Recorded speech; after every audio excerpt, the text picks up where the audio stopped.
Vladimir Putin tegi end kogu maailma ees lihtsalt naeruväärseks, kui Moskvas valmistuti võiduparaadi läbiviimiseks. Venelased näitasid esimest korda kaadreid seestpoolt, täielikult maha polenud naftatöötlemistehasest Tuapses ning juba täna öösel ründasid Ukraina droonid taas Venemaa Primorski sadamat Läänemere ääres. On teada, et selle droonirünnaku käigus tabasid Ukraina kaitsejõud raketilaeva Karakurt, patrullkaatrit ja varilaevastiku tankerit. Lisaks sellele arvutas Sõjauuringute Instituut välja, et aprillis kandsid Vene väed sõjas Ukrainaga territoriaalseid netokaotusi. Ja see juhtus esmakordselt pärast seda, kui Ukraina relvajõud tungisid 2024 aasta augustis Kurski oblastisse. Selle taustal ilmusid täna internetikaadrid väidetavalt Punase väljaku pealt, kus venelased paigaldasid droonivastase võrgu, et kaitsta tulevast 9. mai võiduparaadi droonirünnakute eest. Aga kas see pole mitte võltsing? Vaatame nüüd koos järele. Minu nimi on Aleksei Beitši, arutame seda teemat koos, aga enne kui alustame, palun tellige see kanal, pange videole like ja jätke selle video alla oma kommentaar. Lisaks sellele tellige minu Telegrami kanal Beitši News, link sellele on selle video kirjelduses, seal avaldame operatiivseid uudiseid kohe, kui need saabuvad. Nii et alustame kohe uudistega selle aasta 9. mai võiduparaadist Moskvas. Nagu teada, toimub Moskvas võiduparaad esimest korda 19. aasta jooksul ilma sõjatehnikata. Venemaa Föderatsiooni kaitseministeerium kinnitas ametlikult. Selle aasta võiduparaadil Punasele väljakule ei tule ei sõjatehnika-kolonni, lennuväge taevas ega ka Suvorovi, Nahhimovi koolide ja kadetikorpuste kasvandikke. Ainult hale marssivate okupantide kolonn läbib väljaku. See ongi kõik. Ja pole sugugi kindel, et Vladimir Putin ise oma kerega Punasele väljakule ilmub. Ja just selliste uudiste taustal avaldasid Ukraina ja Venemaa Telegrami kanalid 3. mail foto, millel on kujutatud droonivastast võrku, mis on tõmmatud üle Moskva Punase väljaku. Foto illustreeris Moskva ettevalmistusi 9. mai paraadiks. On ilmne, et sellised uudised rõõmustasid muidugi ukrainlasi, sest see näitab hirmu, mis on venelaste peadesse pugenud. Aga ma kutsun teid üles kainelt mõtlema. See foto on võltsing.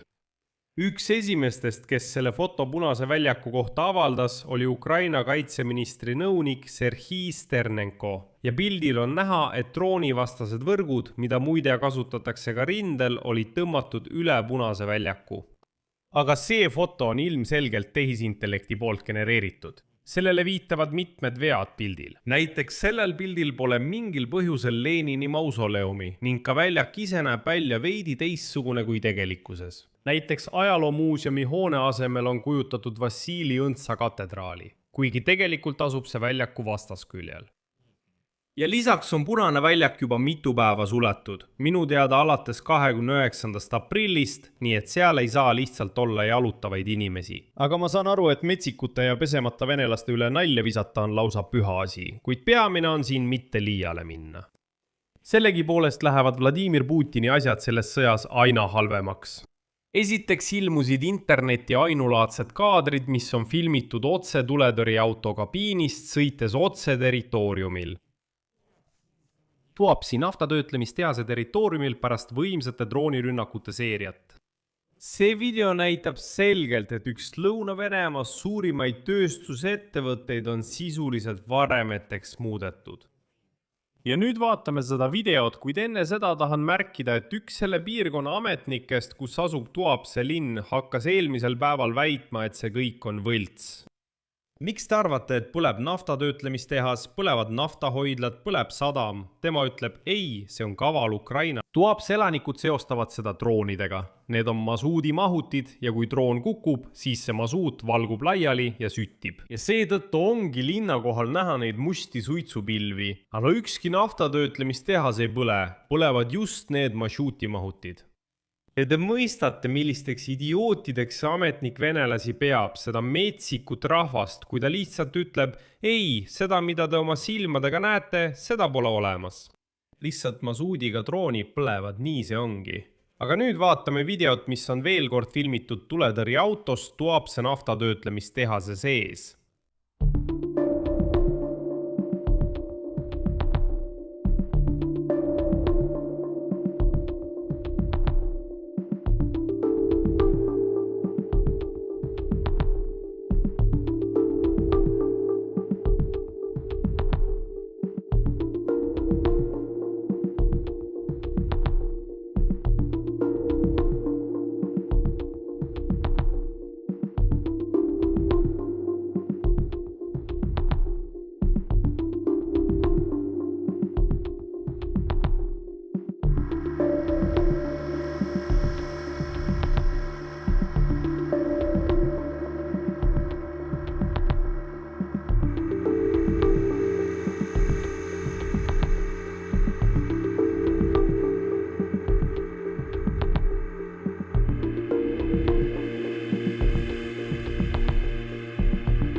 uus paindumine ja toote väljavool mahutist number 3, mille tõttu süttis nafta ja levis teele ning kahjustas mitut autot ja juhtimisseadet. Praegu on olukord kontrolli all.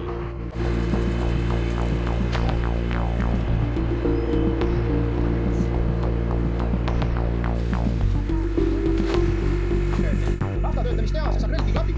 Nafta töötlemistehase Sakrelki. Nagu näete, on kaadritel näha apokalüptiline pilt. Kõrgtehnoloogilise nafta esmase töötamise seadme tasemel on näha vaid söestunud metallraamid ja hunnikutes väändunud rauda. Põletõrjeauto sõidab samuti mööda kümnetest mahutitest, mis on muutunud justkui lömastatud konservipurkideks. Ja analüüsi kohaselt on üle 50% kütuse ladustamise võimsusest täielikult tulekahju sävinud, ülejäänud on kahjustatud. Tehase territoorium on kaetud paksu tahma ja vahukihiga. Kõikjal on näha naftavihma tagajärgi, mis kattis mitte ainult tööstuspiirkonna, vaid ka Tuapse elamurajoonid.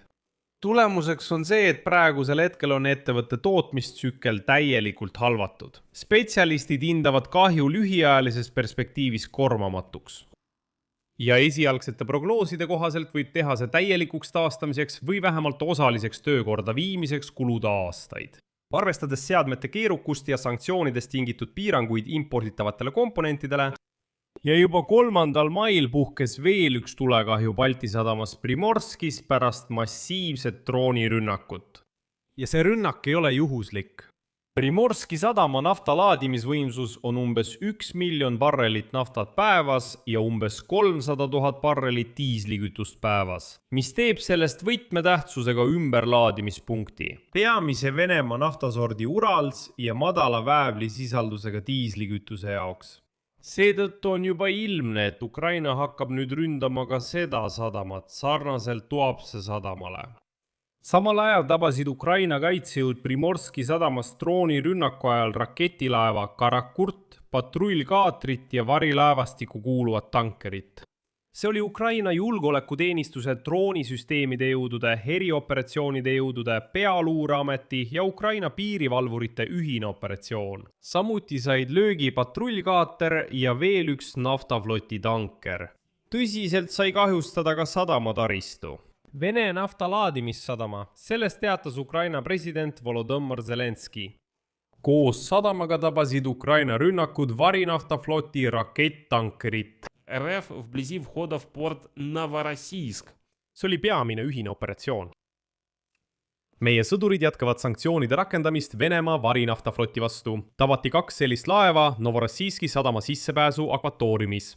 Neid tankereid kasutati aktiivselt nafta vedamiseks, nüüd enam mitte. Ukraina kauglöögi võimekus areneb igakülgselt nii merel, õhus kui ka maal. 9. mail Punasel väljakul toimuva häbiväärse võiduparaadi ajaks läheneb Vladimir Putin muljetavaldavate tulemustega rindel. Aprillis kandsid Vene väed Ukrainaga sõjas territoriaalseid netokaotusi, kaotades kontrolli 116 ruutkilomeetri üle. Ameerika sõjauuringute instituudi andmetel juhtus see esmakordselt pärast Ukraina relvajõudude sissetungi Venemaa Kurski oblastisse 2024 aasta augustis. Samal ajal jätkuvalt aelmustub ka Vene armee pealetungi tempo. Kui 2025 aasta alguses liikusid nad edasi keskmiselt 9,76 ruutkilomeetrit päevas, siis 2026 aasta esimese 4 kuu jooksul oli see näitaja 2,9 ruutkilomeetrit. Lisaks selgitab instituut Vene pealetungi aeglustumist Ukraina maismaa vasturünnakute ja keskmaa löökidega, mis hõlmavad aktiivset droonide kasutamist. Lisaks sellele, et Venemaa armee kaotas võimaluse kasutada Starlinki terminale Ukraina territooriumil ning Telegrami blokeerimine, süvenesid Vene Föderatsiooni armee juhtimis- ja sideprobleemid veelgi. Aga siin kasutasid venelased kavalust. Ilusa pildi loomine. Edasi toon tsitaadi Sõjauuringute instituudilt. Alates 2025 aasta sügisest hakkasid Vene väed aktiivselt kasutama väikeste rühmade tungimise taktikat hallidesse tsoonidesse ilma nende täieliku hõivamiseta.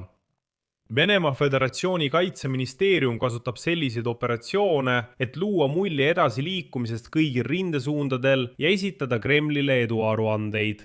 Tegelikkuses jäävad paljud neist tsoonidest vaidlusalusteks ja on pideva tulevahetuse all mõlema poole poolt. Siin panen 3 punkti, kirjutage oma arvamusi ja järeldused selle video alla kommentaaridesse, tellige kanal, vajutage kellukesele ja ärge unustage panna laiki. Lisaks, kui soovite toetada selle YouTube'i kanali tööd, saate seda teha mis tahes annetuse või tasulise sponsortellimuse kaudu, kasutades selle video kirjelduses olevaid linke ja andmeid. Olen tänulik igasuguse toetuse eest, aitäh! Võite kasutada ka oma ekraanidel olevat QR-koodi. See on kõige lihtsam ja mugavam viis YouTube'i kanali toetamiseks. Sellega on kõik, hoolitsege enda eest, kõike head kõigile!